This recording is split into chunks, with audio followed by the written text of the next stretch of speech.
Assalamualaikum warahmatullahi wabarakatuh. Puji syukur kehadirat Allah Subhanahu wa Ta'ala yang telah melimpahkan nikmat sehat walafiat sehingga saya dapat membuat presentasi video ini.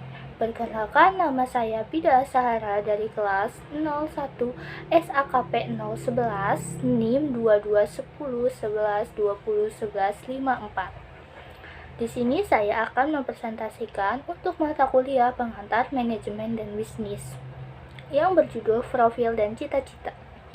Saya ucapkan terima kasih kepada Bapak Anasril Kambut SEMM yang telah memberikan saya waktu untuk presentasi. Semoga beliau selalu sehat. Hobi saya memasak. Riwayat pendidikan saya taman kanak-kanak di TK Islam Ar-Rasyid. Sekolah dasar saya di SD Negeri Rahayu. Sekolah menengah pertama saya di SMP Negeri 3 Cisauk. Sekolah menengah kejuruan saya di SMK Pustek Serpong jurusan akuntansi. Dan saya sekarang kuliah di Universitas Pamulang Fakultas Ekonomi Bisnis jurusan akuntansi S1.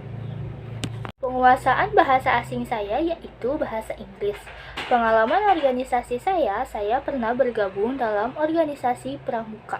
Di dalam organisasi pramuka, saya dapat mengenal banyak hal-hal positif seperti melatih kedisiplinan, mengajarkan hidup mandiri, belajar menjadi pemimpin, dan meningkatkan kepedulian terhadap lingkungan sekitar.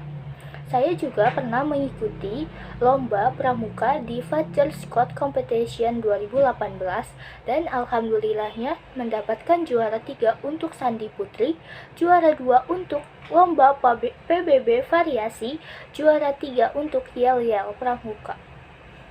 Pengalaman bisnis saya pernah berjualan secara online dengan cara meng-share produk tersebut melalui Instagram dan WhatsApp yang alhamdulillahnya mendapat penghasilan yang cukup memuaskan.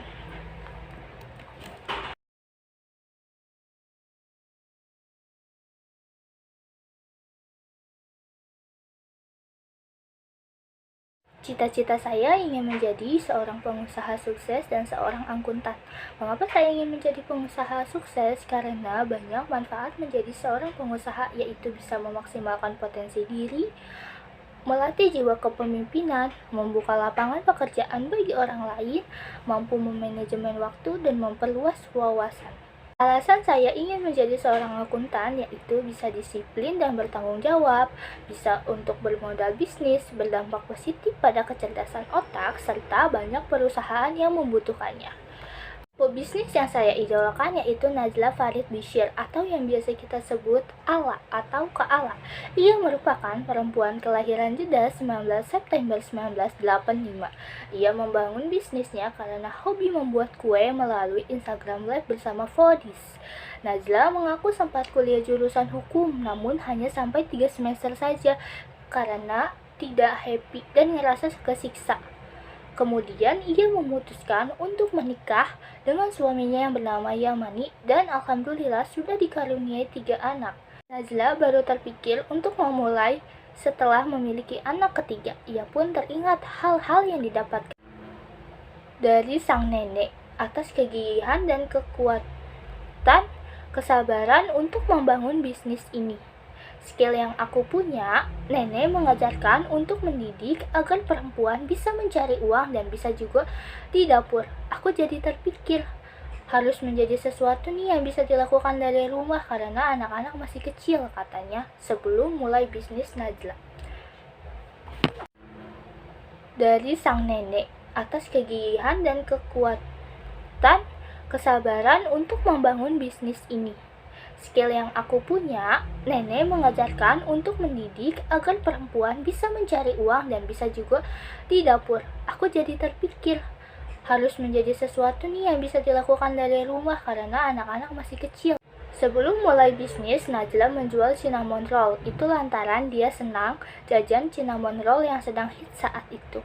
Anak-anak aku juga suka, akhirnya aku bikin sendiri. Ya, lalu diposting di sosmed, banyak teman-teman yang mau dan aku kirim barangnya.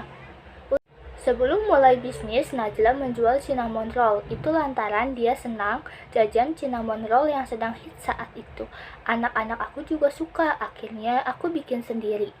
Ya, lalu diposting di sosmed, banyak teman-teman yang mau dan aku kirim barangnya. Untuk berbisnis datang dari teman-teman yang mencicipi kue buatanku. Najla pun akhirnya melihat peluang dan tertarik untuk mencoba menjual kue hasil buatannya. Ketika awal itu aku coba open pre-order dan pesanannya sampai dengan 23 loyang, sekitar 1 juta rupiah. Aku merasa ini peluang banget.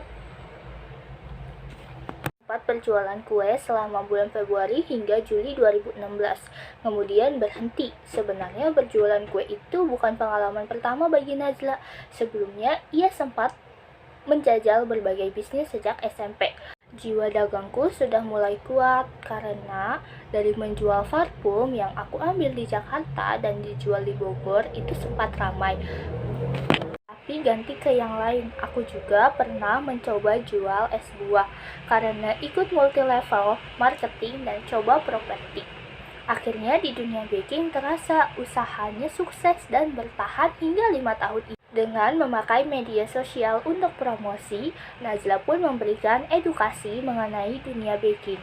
Awalnya Najla yang sama sekali nggak punya modal dan akhirnya bikin sistem reseller itu yang memperbesar dan menguatkannya.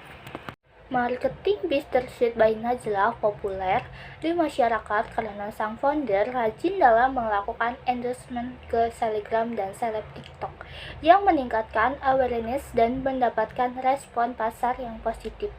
90% penjualan juga berasal dari online, jasa food delivery seperti GoFood, GrabFood, dan ShopeeFood.